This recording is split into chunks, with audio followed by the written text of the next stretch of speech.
Meghan Markle just got blocked by Balenciaga, and insiders say it's worse than anyone imagined.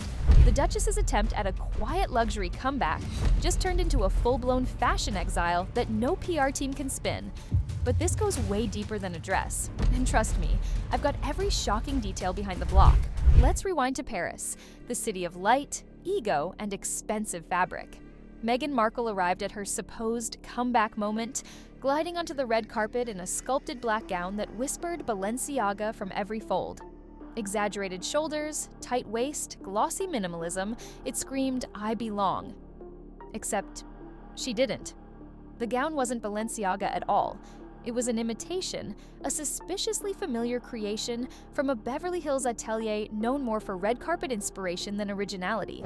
Fashion insiders noticed instantly. Within hours, the side-by-sides hit Twitter, and when Balenciaga's creative team saw their designs mirrored without credit, they didn't clap, they cut. Sources from inside the French house say they were livid, describing Meghan's look as a cheap parody of Demna's couture vision. In the world of high fashion, copying isn't flattery, it's heresy. Balenciaga, already a brand that thrives on irony, wasn't laughing. A PR insider whispered to WWD, they felt mocked. It's like she wanted Balenciaga without earning Balenciaga. Soon after, communication with Meghan's stylists reportedly ended abruptly. Emails unanswered, messages unseen. She had been blocked.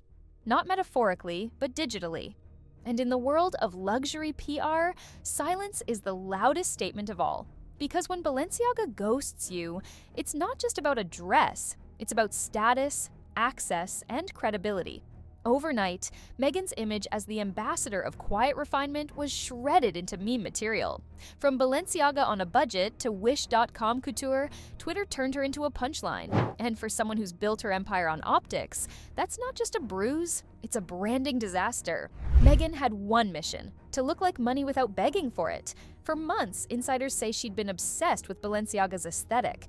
Minimalist, monastic, mysteriously rich. She reportedly told friends she wanted to channel Kate Blanchett meets Victoria Beckham. The irony. She ended up looking more like a knockoff Kardashian. Her new era was supposed to be sleek, mature, and untouchable. Instead, it became another entry in the ever-growing Markle misstep file. Behind the scenes, Meghan's team had been desperately courting luxury houses for partnerships. Balenciaga, Dior, even Bottega Veneta.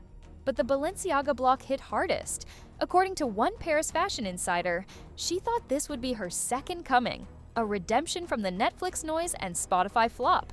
But you can't fake couture, the house's creative team wasn't amused. They invest millions to protect their visual identity. And to them, Meghan's tribute wasn't homage, it was theft. Adding gasoline to the scandal, fans noticed Meghan's photo shoot for the event mirrored Balenciaga's campaigns down to the moody gray tones and geometric poses. One stylist quipped online, "She didn't just borrow the dress, she borrowed the mood board." Even former Vogue editor Alexandra Schulman couldn't resist. It's a cardinal sin in fashion to copy without credit. When the headlines hit, Meghan reportedly broke down in tears. A friend told the Daily Mail, she really believed this was her comeback, that this gown would silence the critics. Instead, it made her a laughingstock. Heartbroken, furious, and humiliated, Meghan turned inward. Not for reflection, but retaliation. The Duchess of Drama was back, and this time, her opponent wasn't the tabloids. It was the entire Parisian fashion establishment. You know it's bad when a fashion house known for dressing Kanye West decides you're the liability. Balenciaga didn't just distance themselves, they erased Meghan from the conversation altogether. Reports claim their PR office formally ended all pending discussions with her team, and stylists who once championed her are quietly stepping back. She's persona non grata, one insider bluntly told Page Six, and Meghan allegedly shattered. When the news broke, sources say she called an emergency crisis meeting at her Montecito home. Tears, pacing, accusations, the works. One witness said she demanded to know who leaked it and why wasn't this spun as flattery. The meltdown wasn't about fashion anymore, it was about control. Because for Meghan, the illusion of perfection is the brand, and watching that illusion unravel publicly must have felt like betrayal. Even worse, the Balenciaga snub seems to have started a domino effect. Vogue reportedly canceled a planned style resurgence feature. Other fashion labels, Chanel, Dior, even Stella McCartney, are said to be observing cautiously. Translation: no one wants to be next to a PR bomb in heels. But the internet, of course, turned it into a festival of mockery. Memes flooded TikTok: when Balenciaga ghosts you, but you still have Amazon Prime. A viral video showed someone dramatically blocking Meghan's account to opera music. It's brutal, but that's the price of pretense in a world where authenticity is currency. Because Meghan's greatest mistake wasn't the imitation, it was the intention. She tried to manufacture belonging in a circle that feeds on exclusivity. And when the elites say non merci, there's no appeal process, just silence, cold, couture silence. By the time Meghan's stylist tried to do damage control, the internet had already staged her digital funeral. Fashion commentators called her look Balenciaga by way of Beverly Hills thrift, and memes compared her gown to a fashion school final project gone rogue. But behind the glossy Instagram posts, Meghan was reportedly falling apart. Sources close to her camp told Radar Online that she spent hours crying, convinced that someone inside her team had sabotaged her. She kept saying, "This was supposed to be my moment." One insider revealed, she felt betrayed, cornered, and embarrassed. In a world built on image, humiliation cuts deeper than scandal. And Meghan's humiliation was global. Even the Late Late Show joined the mockery with a joke that left the audience howling. Meghan Markle's dress looked so much like Balenciaga, even the label got confused. That punchline hit like couture karma. Her team, meanwhile, scrambled to spin the story. One advisor allegedly suggested rebranding the gown as an homage to Balenciaga's architectural influence.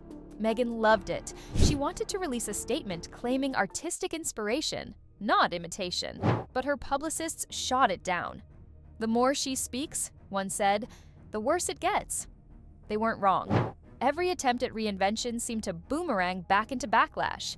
Harry, ever the loyal consort, reportedly tried to calm her down. But even he's said to be exhausted by the endless PR crises. "She's obsessed with optics," a source told the Mirror. "Every critique feels like betrayal." It's no longer about the dress. It's about the mirror Meghan built for herself, one polished with perfection until the cracks started to show. And now, the reflection looking back isn't regal or refined, it's raw, fragile, and furious. What started as a fashion fumble has exploded into a full-blown identity crisis. Meghan's image, the global brand she spent years sculpting, is now under siege. Vogue Australia quietly pulled a planned feature celebrating her Parisian rebirth. Luxury stylists who once championed her are reportedly ghosting her inbox. Even PR firms are whispering that she's too volatile to touch. The woman once known for controlling her narrative suddenly can't find anyone to help her write it. Social media hasn't been kind either. TikTokers are staging mock fashion shoots under the hashtag #Balenciaga blocked, wearing garbage bags and saying, "channeling my inner Meghan." Brutal, but effective.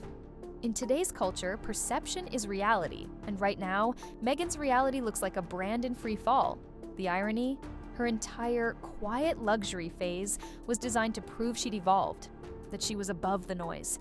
Instead, she became the noise. Insiders say she's now rethinking her entire strategy. She's pulling back from red carpets, planning to pivot toward charity events. One source told GB News, the idea? To rebuild credibility by leaning into humanitarian causes. But even that move is being met with skepticism.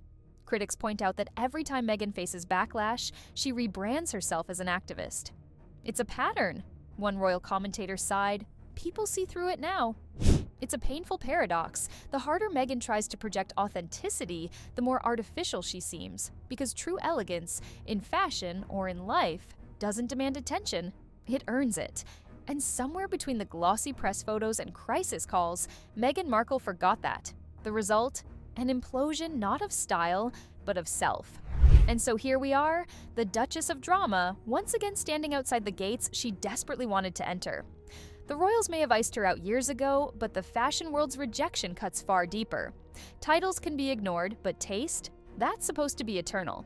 For Meghan, being blocked by Balenciaga isn't just a PR hit. It's a symbolic exile from the luxury elite she's been chasing since her post-royal debut. Fashion, for all its opulence, thrives on unspoken hierarchies. You don't beg your way in, you get invited. And when Balenciaga shuts the door, every other house listens. The whispers are already spreading. Dior's uninterested, Chanel's unavailable, and even smaller couture houses are fully booked.